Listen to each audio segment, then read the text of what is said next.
Okay people, ठीक है। Okay, आज हम लोग एसएचएम के ना बहुत सारे अलग अलग केसेस डिस्कस करेंगे। देखो मोस्टली जब हमने अपना एसएचएम का चैप्टर डिस्कस किया था, मैंने स्प्रिंग ब्लॉक सिस्टम्स किया था, लेकिन उस वक्त कहा था कि ऐसे बहुत सारे और सिचुएशंस है जहाँ पर तुम्हें सिस्टम्स सिंपल हार्मोनिकली बिहेव करता हुआ दिखाई देगा, है ना। आज वो केस हम देखेंगे। देखो let us take the case of YouTube, और इसके अंदर लिक्विड है ना, और दोनों हाथों का थिकनेस हमने क्या मान के रखा, या क्रॉस सेक्शनल एरिया क्या मान के रखा है, सेम। Is that clear? और हमें प्रेशर का फंडा याद है कि अगर ऐसा केस होगा तो दोनों हाथों में लिक्विड का हाइट क्या होगा, सेम ही होगा। एच हाइट हमने पकड़ के रखा है। लेट अस से इसका जो क्रॉस सेक्शनल एरिया है, इस क्रॉस सेक्शनल एरिया को हमने क्या मान के रखा है, ए मान के रखा, ठीक है। और हम अपने कैलकुलेशंस में ये जो कर्ड वाला पोर्शन है ना, कर्ड वाले पोर्शन में जो लिक्विड है उसकी मास को हम इग्नोर करेंगे, ठीक है ना, उसको कैलकुलेशंस में कंसिडर नहीं करेंगे। मैंने डायग्राम बहुत ही चौड़ा बनाया इसलिए बहुत बड़ा दिख रहा है, छोटा बना होता तो ये पोर्शन बहुत ही छोटा होता, तो ये बीच का जो मास है इसको हम कंसिडर नहीं करेंगे, ठीक है पीपल। नाउ अभी देखो यहाँ पर अगर मैं ये निकालना चाहूँ कि हमारे यूट्यूब के अंदर कितना मास है, वो निकालना बहुत ही आसान है, लेकिन इसके लिए हमें ये जानना पड़ेगा इस लिक्विड का डेंसिटी कितना है। मैंने रो दे के रखा है, rho is the density. So what is the mass of the liquid in this case? Mass of the liquid in this case can I say that is A into H। क्या मैं into 2 कर सकता हूँ? इस side का volume A into H, इस side का volume A into H, total volume twice A into H into rho कर दूँ, क्या मुझे मास पता चलेगा नहीं पता चलेगा, है ना। Okay fine. अभी तो हमारा जो लिक्विड है इस यूट्यूब के अंदर, ये तो रेस्ट में है, ये ऑसिलेट नहीं कर रहा, चुपचाप शांति से बैठा हुआ है। तुम्हें क्या करना है, सोचो एक पिस्टन ले, तो पिस्टन लेके क्या करोगे, या कोई भी डिवाइस लेके इस सरफेस को क्या करो, तुम नीचे प्रेस कर दो ऐसा करके, समझ में आया? तो अगर तुमने इस सरफेस को y डिस्टेंस नीचे पुश कर दिया, है ना, वी नो दैट इस तरफ का लिक्विड y डिस्टेंस ऊपर राइज कर जाएगा, करेगा नहीं करेगा? तो तुम्हें क्या करना है, सोचो पिस्टन के थ्रू तुमने इस सरफेस को नीचे प्रेस किया, कितना डिस्टेंस नीचे, y डिस्टेंस, और उस तरफ लिक्विड क्या कर जाएगा, y डिस्टेंस ऊपर राइज कर जाएगा, बिकॉज वॉल्यूम हमेशा क्या रहेगा, कंजर्व रहेगा, नहीं रहेगा। यहाँ पर जितना वॉल्यूम डिक्रीज करेगा वहाँ पर भी उतना ही वॉल्यूम इंक्रीज करेगा। उसके बाद जब हम इसको रिलीज कर देंगे तो हमारा लिक्विड क्या करेगा पीपल, ऑसिलेट करना चालू करेगा। उसको स्टडी करेंगे। क्या ये सिचुएशन समझ में आया सबको? कोई दिक्कत? राइट। सो नया पिक्चर हम बनाते हैं। लेट अस से ये जो सेकंड पिक्चर है, इसमें हमने इस लिक्विड के सरफेस को ऑलरेडी कितना डिस्टेंस नीचे दबा दिया, y डिस्टेंस। सो हमारा लिक्विड का सरफेस यहाँ पहुंच चुका है। ये इनिशियल लेवल था, इनिशियल लेवल से कितना डिस्टेंस नीचे जा चुका है, y। ये भी इनिशियल लेवल था। इस तरफ अगर y डिस्टेंस नीचे गया है तो इस तरफ y डिस्टेंस हमारा लिक्विड क्या कर चुका होगा, ऊपर राइज कर चुका होगा, राइट। देखो ये y याद है ना, बिकॉज दोनों का क्रॉस सेक्शन क्या है, सेम। तो यहाँ पर y होगा तो यहाँ पर भी क्या होगा, y होगा। क्रॉस सेक्शन अगर अलग अलग होता, बाहर का पैसा मत कर, अगर क्रॉस सेक्शन अलग अलग होता तो क्या होता, तो एक तरफ जितना डिक्रीज होता है एक उतना दूसरी तरफ उतना ही हाइट राइज नहीं होता। तुम्हें वॉल्यूम कंजर्व करके निकालना पड़ता कि अगर इतना इधर इस तरफ इतना वॉल्यूम डिक्रीज कर रहा है तो दूसरे हाथ में कितना वॉल्यूम राइज करेगा, ये तुम्हें कैलकुलेट करके निकालना पड़ेगा। कैसे कैलकुलेट करोगे पीपल, वॉल्यूम कंजर्व करके, है ना। लेफ्ट हैंड साइड में कितना डिक्रीज हुआ, A इंटू x1, तो राइट हैंड साइड में कितना राइज करेगा, A डैश इंटू x2। उस तरीके से तुम निकाल सकते हो। बट यहाँ पर हमने एक सिंपल केस लिया है, दोनों यूट्यूब के हाथों का क्रॉस सेक्शन क्या माना है, सेम। सो एक हाथ में जितना लिक्विड नीचे जाएगा दूसरे हाथ में लिक्विड उतना ही ऊपर राइज करेगा। Is that clear? सो हमारा लिक्विड का जो भी अरेंजमेंट है, जो प्लेसमेंट है, वो दिखने में कुछ ऐसा हो, समझ में आ रहा है? हम क्या करेंगे, इसको प्रेस करके रिलीज कर देंगे। रिलीज करने के साथ साथ ये क्या करेगा, ऐसे ऑसिलेट करना चालू करेगा नहीं करेगा? क्या तुम्हें ये बात समझ में आ रहा है? क्या तुम्हें ये कॉन्सेप्ट समझ में आ रहा है? Is that clear? तो ये ऑसिलेशन का टाइम पीरियड क्या है, क्या ये एसएचएम है या नहीं, और इसका टाइम पीरियड क्या है वो हम निकालेंगे। Is that clear people? और हमें ये पता है कि चाहे वो एसएचएम हो या किसी भी तरीके का ऑसिलेशन हो, there has to be restoring force acting on the system. उस रेस्टोरिंग फोर्स के कारण ही हमारा ऑब्जेक्ट, हमारा system to and fro motion करता है about the stable equilibrium position, है ना। तो थोड़ा सा लॉजिकली सोच के देखो कि अगर मैं इस लिक्विड को यहाँ पर दबा के y डिस्टेंस नीचे उतार देता हूँ और रिलीज कर देता हूँ, तो ऐसा कौन सा फोर्स है जो इस लिक्विड को फिर से ऊपर पुश करता है? कौन सा फोर्स? रिकॉर्ड हो रहा है यार, उल्टा उल्टा बात मत बोलो। बाइंड फोर्स कहाँ से आएगा? It's because of the extra pressure which is being created, right? Is that clear, people? It is because of the pressure difference which is calculated. Is that clear, people?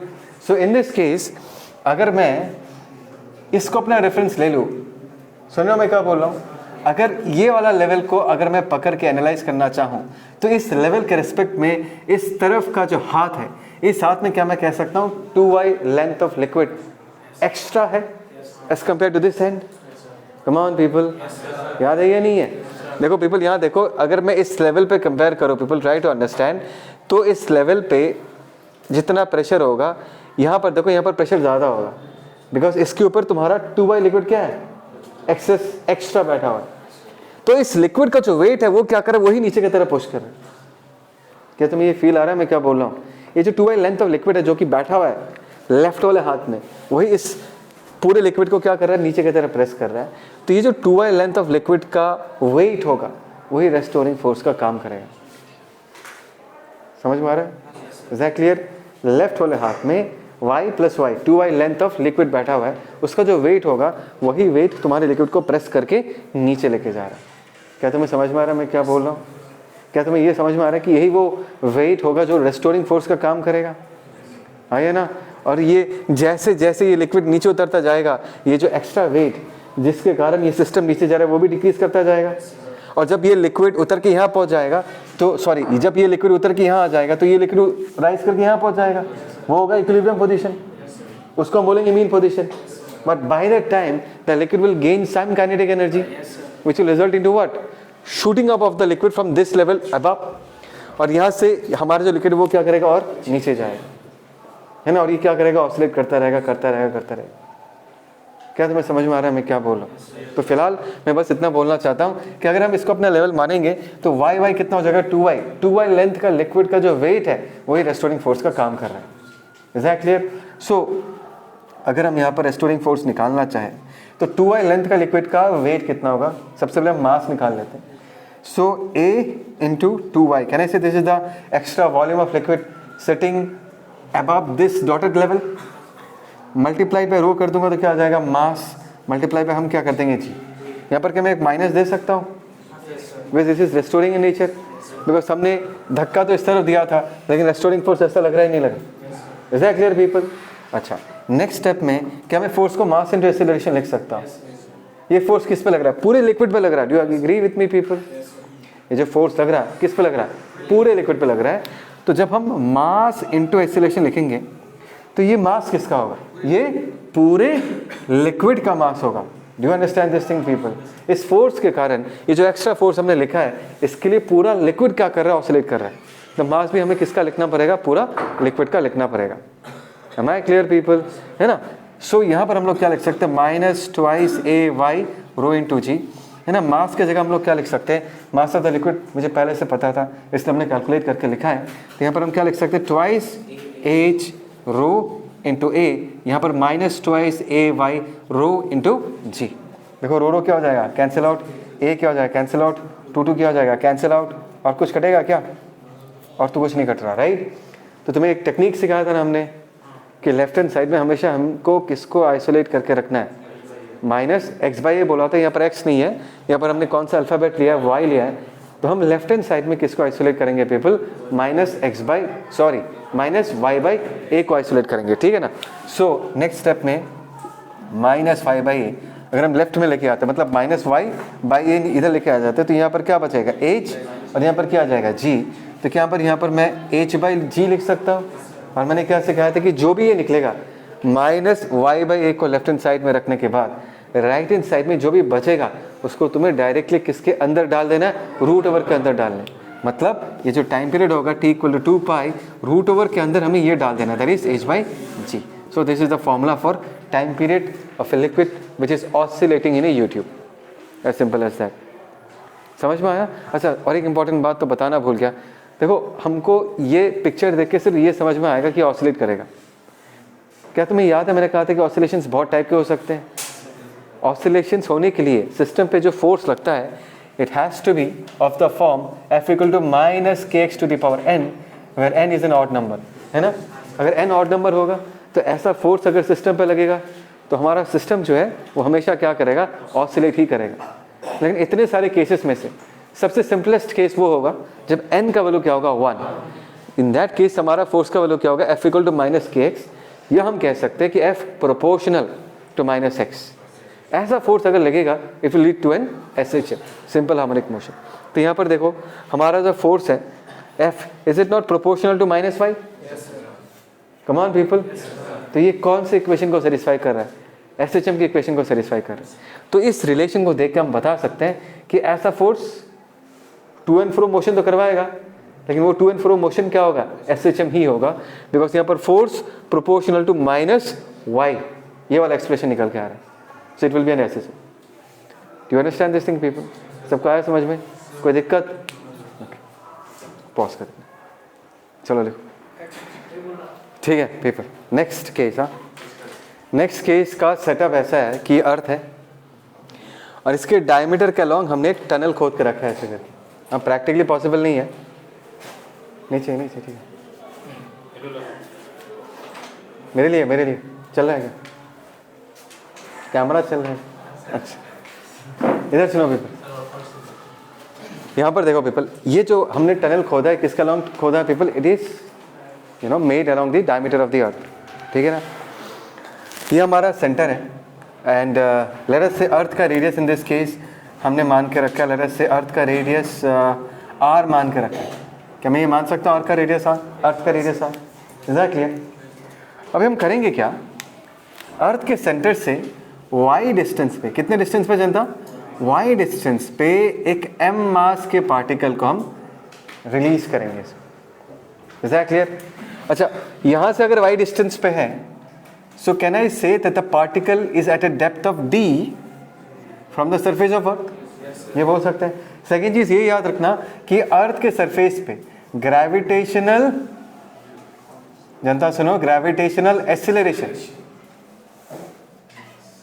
At surface of earth,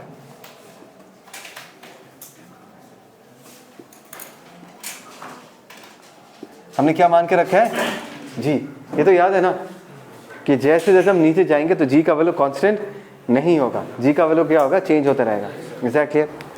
देखो अभी catch क्या, you have to understand. वो red वाला pen है, देखो इन this case अगर ये particle यहाँ पर है और ये हमारा सेंटर है, राइट, हमको पता कि अर्थ इस पार्टिकल को किधर खींच रहा होगा? इस तरफ खींच रहा होगा। और ये जो फोर्स है क्या मैं इसको रेस्टोरिंग फोर्स बोल सकता हूँ? क्या तुम्हें ये याद है कि force is mass into gravitational acceleration, right? यहाँ पर जो भी जी होगा, अगर उसको मैं जी डैश बुलाता हूँ, तो यहाँ पर जो रेस्टोरिंग फोर्स लग रहा होगा उसका वैल्यू कितना होगा? m into g dash. Is that clear? लेकिन ये रेस्टोरिंग फोर्स कब तक एग्जिस्ट करेगा? Till the centre, because centre पे आने के बाद हमारा जी डैश का वैल्यू क्या हो जाता है? जीरो हो जाता है। मतलब ये रेस्टोरिंग फोर्स तब तक काम करेगा जब तक ये पार्टिकल सेंटर तक नहीं आता। इसका मतलब है कि ये जो अर्थ का सेंटर है वो हमारे इस ऑसिलेशन का मीन पोजीशन जैसा बिहेव करे। लेकिन नेक्स्ट क्वेश्चन ये आता है कि सर क्या ये ऑसिलेट करेगा? थोड़ा सा अगर हम एनालाइज करेंगे तो हमको इसका जवाब दिख जाएगा। जब ये पार्टिकल यहाँ से ट्रैवल करके नीचे आता रहेगा, ये फोर्स उस पर काम कर रहा है, तो उसका वेलोसिटी क्या करेगा? इंक्रीज करता जाएगा, करता जाएगा, करता जाएगा, और जब वो सेंटर पे पहुँचेगा उसका वेलोसिटी क्या होगा? Maximum. And because of that reason ये पार्टिकल जो है वो सेंटर पे रुक नहीं पाएगा, इट विल शूट हेड। बट जैसे ही पार्टिकल इस सेंटर को शूट हेड करके यहाँ पहुँचेगा, अर्थ उस पर फोर्स किधर लगाना चालू करेगा? उल्टे डायरेक्शन। मतलब हमारा पार्टिकल का वेलोसिटी इस तरफ होगा, लेकिन पार्टिकल पे अर्थ के कारण जो रेस्टोरिंग फोर्स लग रहा है वो किधर लग रहा होगा पीपल? ऊपर की तरफ। तो पार्टिकल का वेलोसिटी डिक्रीज होते होते होते क्या हो जाएगा? फिर से जीरो। फिर अर्थ इसको खींच के फिर से सेंटर तक लेके आएगा। मतलब बाय दैट टाइम उसके पास बहुत ज़्यादा वेलोसिटी आ चुका होगा, वो यहाँ रुक नहीं पाएगा, फिर से ऊपर जाएगा, अर्थ उसको फिर से स्लो डाउन करके रोक देगा, फिर से खींचेगा, and this will lead to what? Oscillation. ये हम कह सकते हैं। बट सर क्या ये SHM होगा? ये तो हम इक्वेशंस लिखने के बाद ही बोल पाएंगे। हमेशा याद रखना, अगर इस पार्टिकल पे फोर्स लग रहा है F proportional to minus y, इस फॉर्म का अगर फोर्स लग रहा है तभी जाकर हम ये कह पाएंगे कि ये पार्टिकल क्या कर रहा है? SHM कर रहा है। As simple as that. बोलो समझ में आया नहीं है? Okay fine. सो एक काम करते हैं यहाँ पर थोड़ा सा, अगर ये d डेप्थ है और सेंटर से सरफेस तक का डिस्टेंस अगर r है, क्या मैं y को r माइनस डी लिख सकता हूँ? ओके। y डिस्टेंस पे इस जगह पर, जनता सुन रहे हो ना मैं क्या बोल रहा हूँ? इस जगह पर जो ग्रेविटेशनल एक्सेलरेशन, इसको अगर मैं जी डैश बुलाता हूँ, क्या तुम्हें वो फॉर्मूला याद है? जी बोलो, 1 माइनस डी बाई आर, यही है ना? अच्छा अभी देखो जी हमने लिख दिया, इसको अगर हम सिंप्लीफाई करेंगे R minus D by R होगा या नहीं होगा? क्या तुम मुझे ये बता पाओगे कि आर माइनस डी क्या होता है? आर माइनस डी वाई है या नहीं है? Can I say y is the displacement of the particle from the mean position? Come on people, क्योंकि ये जो है इस सेंटर को मैंने समझाया है, ये कैसे बिहेव कर रहा होगा people, this is behaving like the mean position, है ना? तो यहाँ पर आर माइनस डी की जगह हम लोग क्या लिख सकते हैं? वाई लिख सकते हैं। यहाँ पर हमने क्या लिख कर रखा है? आर लिख कर रखा है। कोई दिक्कत किसी को? तो यहाँ पर अगर ग्रेविटेशनल एक्सेलरेशन जी डैश है, जिसमें जो रेस्टोरिंग फोर्स लग रहा होगा एफ आर, उसका वैल्यू कितना होगा? Gravitational force that is m into g dash. Is that clear people? तो जो रेस्टोरिंग फोर्स लग रहा होगा जनता एफ आर, क्या मैं इसको एम इंटू जी डैश लिख सकता हूँ? एम, अच्छा माइनस लिख दे इसको, माइनस को लिखेंगे बिकॉज ये फोर्स रेस्टोरिंग है ना? So minus M into g dash की जगह जी डैश का वैल्यू हमने यहाँ पर क्या निकाल कर रखा है? That is g y by capital R, ये हमने लिख कर रखा है। This is our restoring force. क्या तुम्हें यहाँ से दिख रहा है एम कांस्टेंट है, जी कांस्टेंट है, आर कांस्टेंट है? क्लियरली दिख रहा है कि हमारा रेस्टोरिंग फोर्स जो है that is proportional to what? Minus y. So it is a proof of the fact कि ये पार्टिकल क्या करेगा? एसएचएम ही करेगा। ऐसा फोर्स लगता है तो एसएचएम ही होता है ना? उसके बाद का तो टेक्निक तुम्हें पता है, क्या से क्या आता है? लेफ्ट हैंड साइड में हम किसको रखेंगे? माइनस वाई बाई ए को रखेंगे, है ना? तो एफ आर को हम लोग क्या लिख सकते हैं people? M into a, this is minus m g y by capital R. सब ठीक है ना? एम चला गया, लेफ्ट हैंड साइड में हम क्या रखेंगे? माइनस वाई बाई ए को अगर हमने रख दिया माइनस वाई बाई ए, तो यहाँ पर क्या बचेगा जनता? आर बाई जी। और क्या सिखाया था? आर एच एस में जो भी आएगा उसको रूट ओवर के अंदर डाल देना है। सो टाइम पीरियड अगर हम निकालना चाहे that is 2 pi root over of what? Right hand side में आर बाई जी, तो हमने आर बाई जी लिख के रखा है। बोलो जनता, समझ में आ रहा है नहीं यार? कोई दिक्कत? तुमको आ गया ना समझ में? तो देखो ये भी ऐसे चमी है। Is that clear? चलो इसको लिख लो, खानी पॉज करना।